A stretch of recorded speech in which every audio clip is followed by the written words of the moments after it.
Richmond Hill. But, Mr. Speaker, the Minister of Public Services and Procurement says the government can't be apologizing for the public prosecution doing its job in the Admiral Norman case. But let's be clear, the public prosecution protected the rule of law and requires no apology. It's this Prime Minister and the Liberals who politically interfered to tip the scales of justice and punish Admiral Norman. When will the Prime Minister admit to Canadians what he did was wrong and apologize to Vice-Admiral Honourable Minister of Public Services. The process. Sorry, let me be very clear. The process that unfolded did so with complete independence of our government.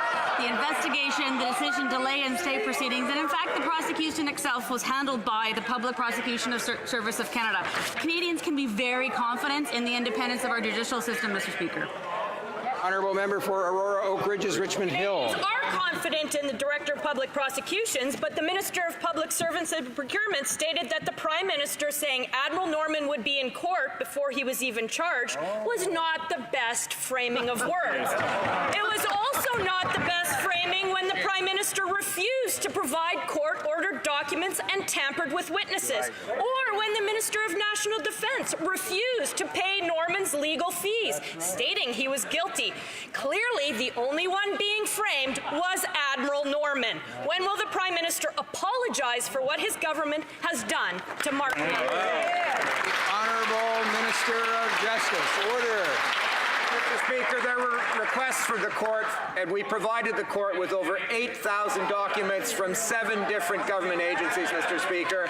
In fact, the court complimented us on our cooperation in this matter. Mr. Speaker, the decision to redact those documents was not made by the government, but by an apolitical agency. Mr. Speaker, Canadians can be assured